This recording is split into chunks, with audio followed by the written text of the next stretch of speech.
Olá, boa tarde. Veja os destaques de hoje do portal da Assembleia. Parlamentares aprovam a medida provisória que amplia o prazo de isenção do IPVA para pessoas com deficiência na sessão plenária desta quarta-feira. O deputado Leonardo Sá solicita ao governo do estado a implantação de câmeras de filmagens nas fardas dos policiais militares. Tutores de animais domésticos já podem ter declaração de guarda para dar mais segurança na hora da comprovação da tutoria. Prêmio Gonçalves Dias valoriza artistas de vários cantos do Maranhão no Dia da Poesia. E nos 70 anos da TV brasileira, a TV Assembleia faz parte dessa história, levando ao público as informações direto do Parlamento Estadual.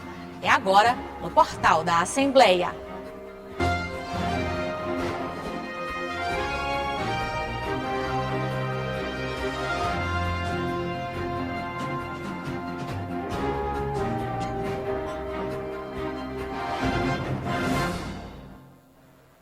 E a gente começa o portal da Assembleia indo direto para o plenário na GBI, que é onde está o repórter Ronald II, que acompanhou a sessão plenária, onde os deputados aprovaram a medida provisória que amplia o prazo de isenção do IPVA para pessoas com deficiência.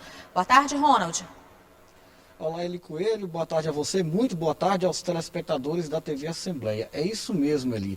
A sessão plenária, inclusive, foi bastante movimentada, se estendeu, acabou agora há pouco, quase 1h da tarde.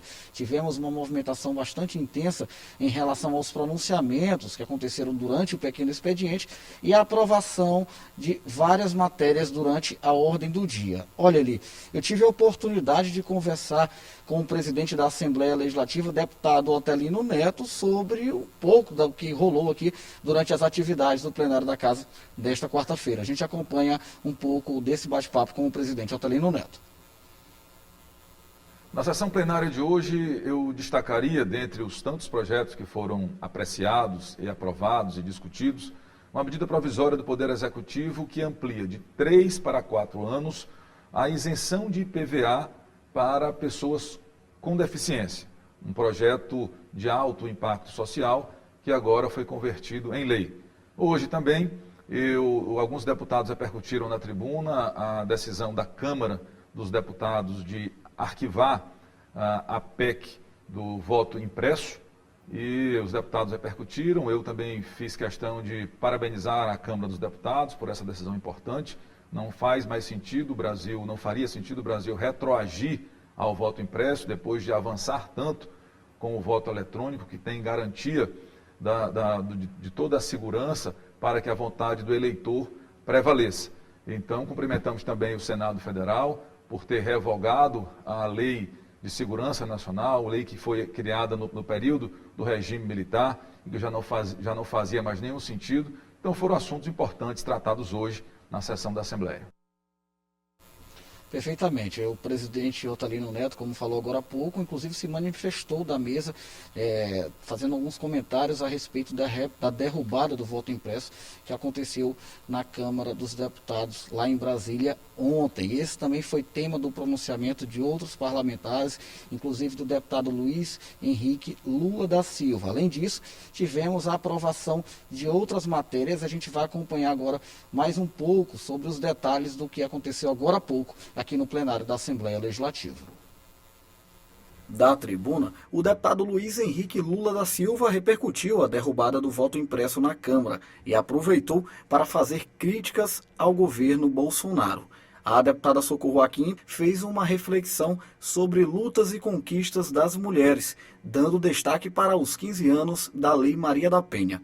Já a deputada Ana do Gás destacou a aprovação do projeto de lei de autoria do Poder Executivo, que inclui o absorvente feminino como item da cesta básica.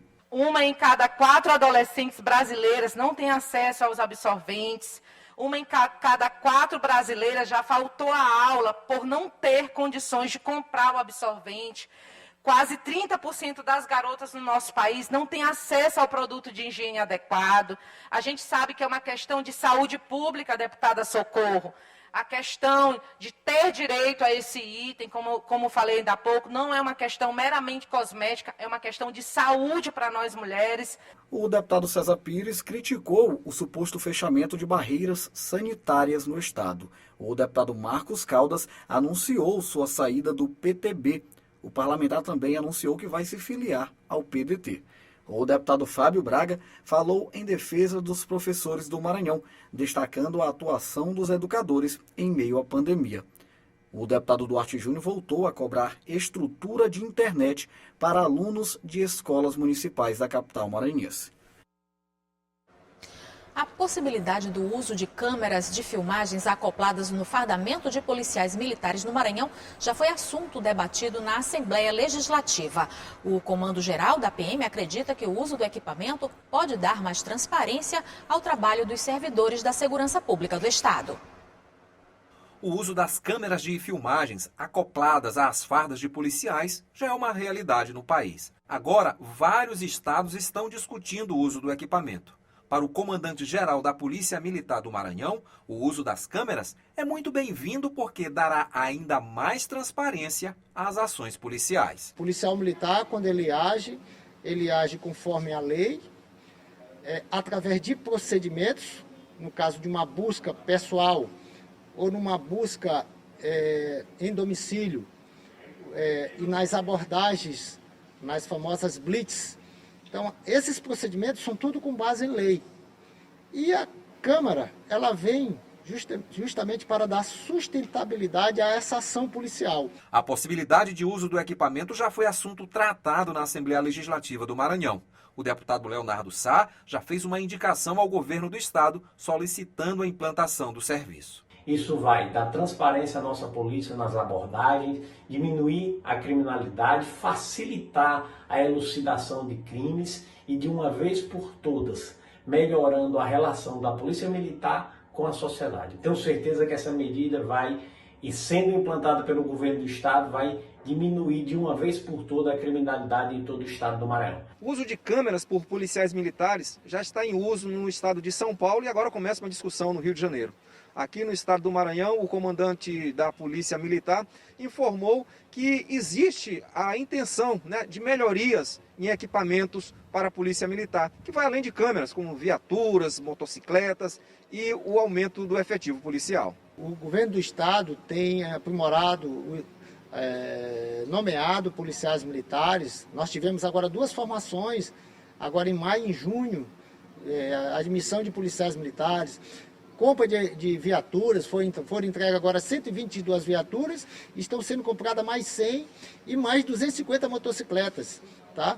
Então, estamos sendo capacitados, então equipamentos, capacitação, e com a discussão da questão do uso da câmera, com certeza nós vamos buscar para que todos os policiais utilizem este equipamento. E veja no próximo bloco, o deputado Luiz Henrique Lula repercute o veto do voto impresso pela Câmara Federal. E o documento que garante a comprovação de guarda para tutores de animais domésticos. Se acompanha logo após o intervalo.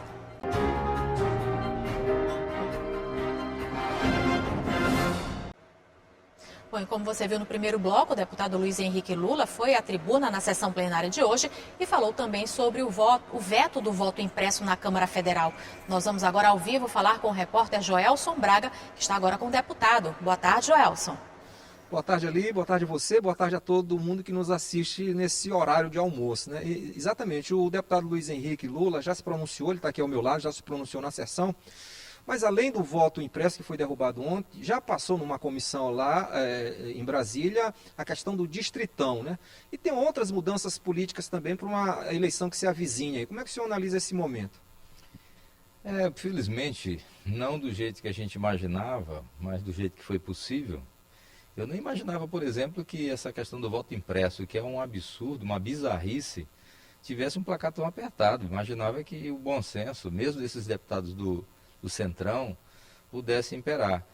Mas, infelizmente, o Congresso cumpriu o seu papel de normalidade democrática. O presidente da República testa a nossa paciência e testa a democracia de maneira permanente, desafia os poderes. E ontem ele foi derrotado. E isso é muito importante, que esse homem seja derrotado. Nós vetamos a questão do voto impresso, que significa o Brasil, nesse aspecto, democraticamente, é muito avançado, Ele próprio disputou todas as eleições que se tem notícia, vencendo eleições com voto eletrônico, e agora fica criando marola para uma derrota que é iminente. se Deus quiser, ano que vem a gente se livra desse presidente que fez tanto mal ao país. Tantos retrocessos nos impôs, e vergonha nacional, porque nós viramos um pária mundial. Deputado, se fala muito, os apoiadores dessa causa dizem que não é voto impresso, é voto auditável. Mas o próprio TSE explica que todo o processo, né, na eleição, nas urnas, ele é possível de auditagem. Ele é auditável. Isso é uma falácia, isso é uma fake news que é muito próprio desse presidente da República. Vive mentindo para o povo. Todo o processo hoje do Brasil ele é auditável, muito pelo contrário, é absolutamente seguro. Todos os movimentos que acontecem ali naquela urna eletrônica ficam com registro. A fraude havia era antes, quando esse voto impresso acontecia. Eu próprio, na cidade de Pedreiras, onde fiscalizei a eleição, teve um vereador que se elegeu sem ser vereador, só no mapa. Foi eleito no mapa. Então, essa fase, graças a Deus, a democracia brasileira superou. Nós ficamos preocupados também com o voto do Distritão, a passagem na comissão do voto do Distritão. Isso nos deixou apreensivo, porque o Distritão também é talvez até pior do que o voto impresso. Deputado, agora falando aqui da sua atuação parlamentar, o senhor chegou recentemente aqui na Assembleia Legislativa, mas teve um posicionamento seu, inclusive lá na Comissão de Agricultura do Senado, a comissão pediu apoio ao cultivo, ao extrativismo do babaçu. O senhor já se posicionou aqui recentemente, teve uma comissão, né, do Amazonas aqui, Parlamento Amazônico. Como é que o senhor vê isso aí? O que é que falta, né, para incrementar esse setor que é tão importante no desenvolvimento do Estado do Maranhão? Política pública afirmativa. Essa experiência lá de Lago do Junco, inclusive, contou com o apoio do governo do Estado. Ela só avançou por isso, que o governador investiu, fez investimentos ali a partir da SAF. A própria SAF, a Secretaria de Agricultura Familiar, é uma reivindicação nossa, do PT e do movimento que organiza os trabalhadores rurais no Maranhão, a FETAEMA. E a partir dessa experiência da SAF é que a agricultura familiar tem avançado. Avançado não no sentido só da terra, avançado também no sentido da qualificação do que é produzido, no sentido da tecnologia, do implemento da tecnologia, porque a gente precisa sair da subsistência para os valores agregados. E ali, na Copauge, que você se refere, que eu tive semana passada com o presidente do Parlamento Amazônico, o deputado Sinésio Campos, essa etapa está atingida. Eu acho que o Maranhão, com todos os seus babaçuais, o que nós precisamos é poder espalhar isso no Estado. Eu tive também, semana passada, lá em São Raimundo das Mangabeiras, e lá tem uma outra experiência da agricultura familiar extremamente salutar, que é a exploração da polpa de frutas. A Copevida, coordenada pelo Joaquim Alves, que é um ex-diretor da FETAEMA, ela poderá ser, ela já está, ela vai ser inaugurada pelo governador no dia 31, e ela cumprirá um importante papel na produção das frutas, de que a gente não perca tudo que a gente tem das frutas nativas que nós temos. E essas experiências, elas têm que se multiplicar no Estado, porque elas é que dão a sustentação. A agricultura familiar ela é responsável por todo o alimento que a gente põe na boca, de rico a pobre. A agricultura familiar já é responsável pela pouca renda que o agricultor, que o cidadão maranhense tem. Se ela tiver o valor agregado, ela vai ser a redenção, com certeza. Deputado, hoje também o senhor deu entrada em uma proposição que isenta, né, daquelas certidões, né, que possibilita, que impedem, né, as camadas mais...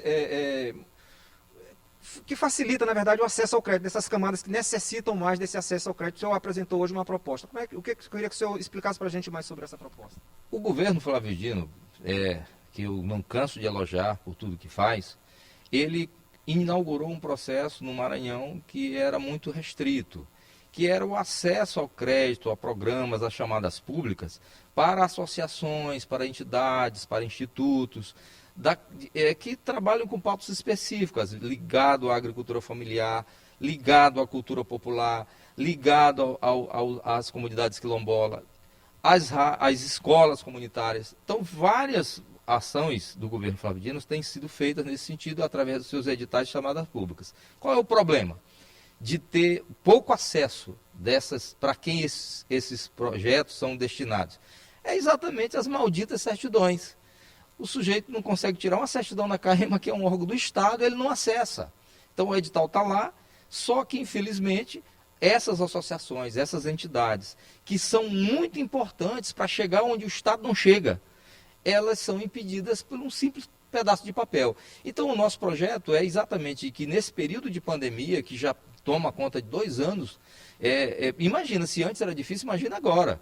Então, assim, com a pandemia. Então, a nossa preocupação foi isentar essas entidades dessas certidões, porque elas são impeditivas para que eles acessem esse programa. A nossa atuação na Assembleia tem esse viés, o viés de fazer a liga entre o movimento social, a liga com os movimentos populares. Esse mandato ele só tem sentido se ele for um instrumento disso. Nós temos 76 proposições, temos 49 já tramitando na casa, tem 27 em análise no setor jurídico da casa, vários projetos de lei, várias indicações que navegam nessa perspectiva de dar voz a quem nunca teve voz no Maranhão. Deputado, eu queria agradecer a sua participação e boa sorte no restante do seu mandato.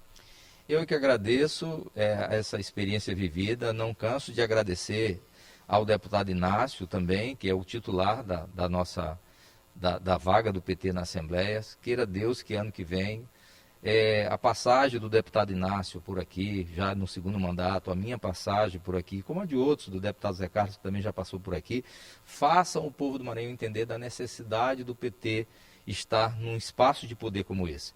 O PT fez muita falta ao Brasil nos últimos anos. 5 anos que eles estão aí por conta da República.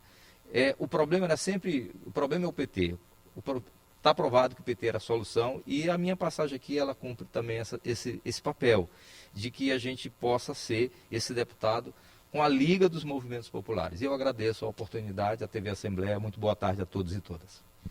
Tá aí, portanto, ali a gente conversou com o deputado Luiz Henrique Lula, vários assuntos, né? Ele que chegou recentemente aqui no plenário da Assembleia Legislativa, substituindo o deputado Zé Inácio. Eu volto com você. Obrigada, Joelson. E tutores de animais domésticos podem registrar em cartório um documento que dá mais segurança na hora de comprovar que é o dono do animal. O modelo criado pelo Tribunal de Justiça do Rio Grande do Sul já está sendo adotado em São Luís. O modelo do documento foi criado pelo Tribunal de Justiça do Rio Grande do Sul. A Mili, da raça Chow Chow, tem 4 anos e já tem a declaração de guarda de animal doméstico. A médica Rafaele Mendes optou por fazer o documento para ter mais segurança na hora de provar que é a dona do animal. Todas as responsabilidades com o animal, manter ele vacinado, bem cuidado. E em caso de acontecer alguma coisa comigo, por exemplo, morte ou invalidez, eu não poder cuidar do animal, eu posso passar isso pode ser passado através dessa declaração. A declaração é um avanço para tutores de animais domésticos. É preciso registrar em cartório de títulos e documentos para garantir a autenticidade da declaração. É preciso informar as características do animal, como a cor da pelagem, raça e os dados do guardião, como é chamado o proprietário.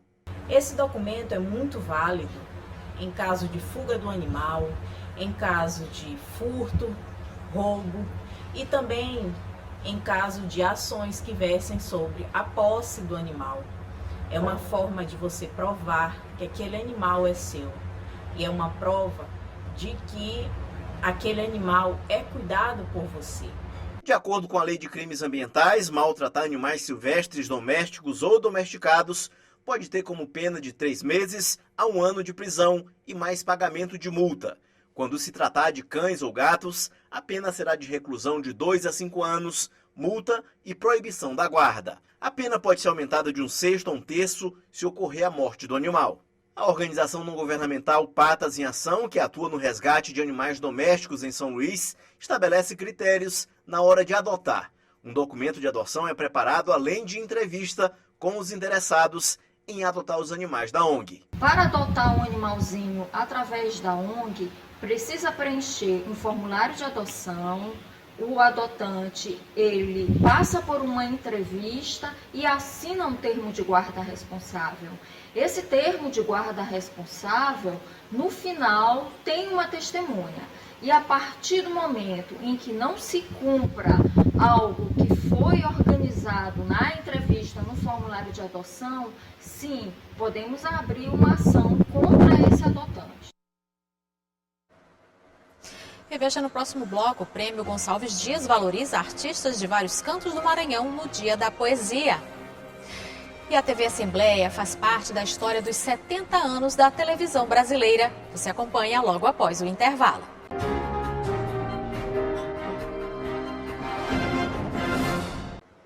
O Dia Estadual da Poesia, comemorado no dia 10 de agosto, foi escolhido para homenagear os poetas e estimular novos talentos maranhenses. Este ano, mais de 500 pessoas se inscreveram no Prêmio Literário, que leva o nome do poeta considerado um expoente do romantismo brasileiro, o caxiense Gonçalves Dias.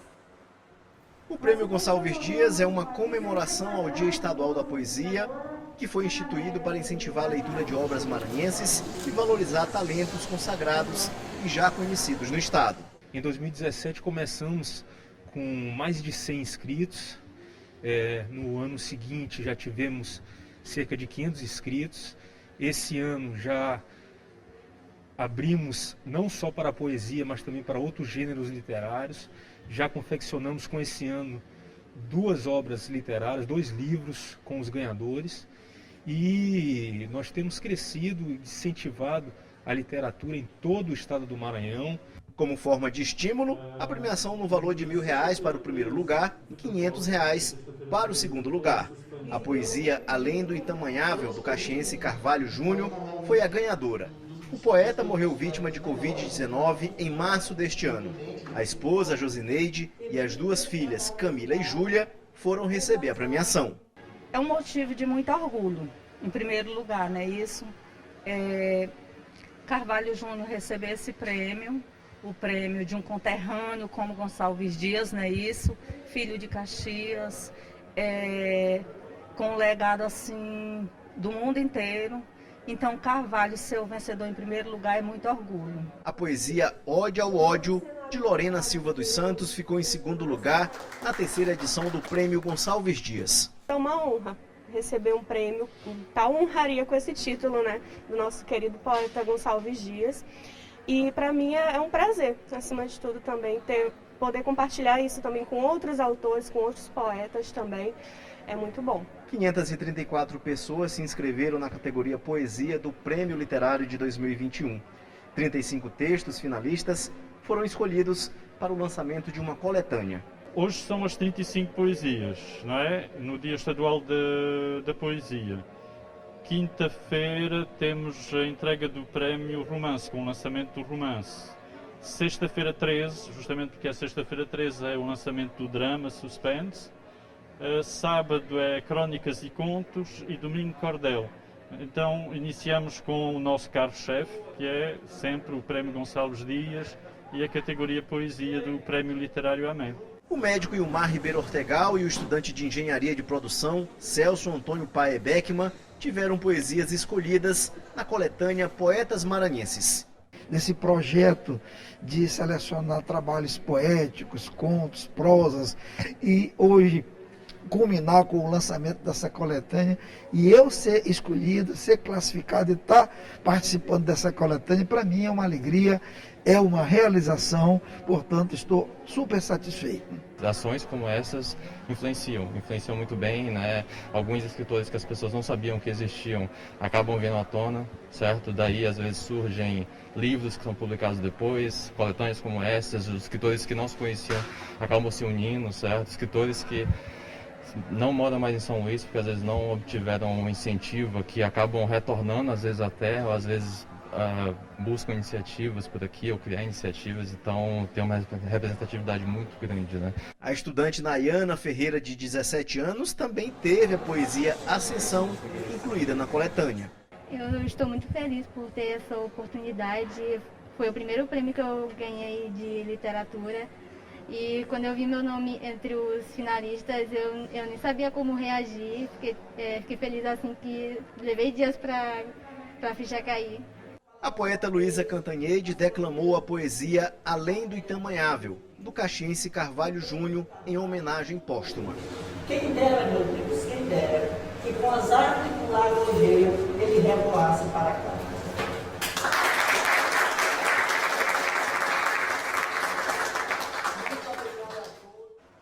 Hoje Hoje é o Dia Nacional da Televisão. A TV brasileira completa 70 anos e a TV Assembleia faz parte dessa história, levando ao público entretenimento, cultura e também as informações do Parlamento Estadual.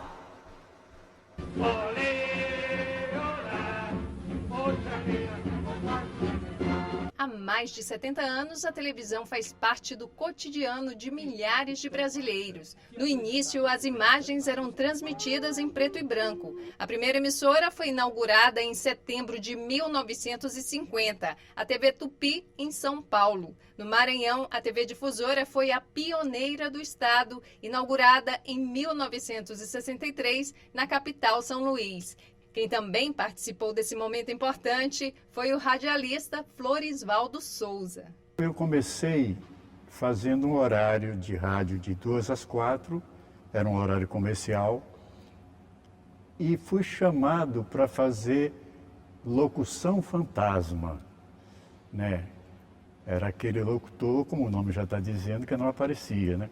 Eu ficava na cabine, dava a hora certa, prefixo da televisão, e anunciava as próximas atrações, e alguns comerciais eram feitos, anotados numa cacheta, você lia aqui dentro da cabine. Hoje você tem exclusividade de SBT, de Record, de Globo, e nessa época não tinha, a emissora tinha a sua programação particular. Quer dizer, nós tínhamos aqui novelas, a Difusora chegou a apresentar Os Quatro Filhos, uma novela muito importante. O Reinaldo fazia o vestuário, fazia tudo, ao vivo, direto.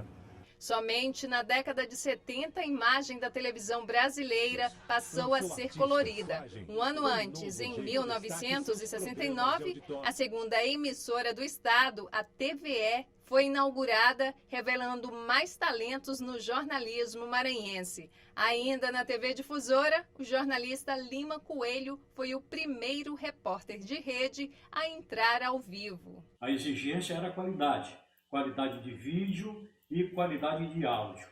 Foi importante isso? Foi muito importante, porque praticamente foi o pontapé inicial para outras matérias também de cunho nacional e internacional gerado para essa mesma emissora. Valeu pela referência no jornalismo. Valeu porque era um maranhense que passou a ser ícone em termos de matéria de rádio e televisão no nosso estado. Ao longo do tempo, outras emissoras começaram a funcionar no Maranhão. A TV Assembleia Legislativa é um dos mais novos canais de TV aberta a funcionar no estado, por meio do canal 9.2. São 10 anos, levando ao público informações direto do parlamento, reportagens e programas especiais. Além dos programas com temáticas variadas, nós levamos para os lares maranhenses as sessões plenárias, o trabalho feito pelos deputados, os destaques das comissões e as belezas do estado. Entramos para a história nos adaptando ao jornalismo televisivo em meio à pandemia da Covid-19. Com cuidados redobrados, fazemos todos os dias uma televisão a serviço do povo do Maranhão.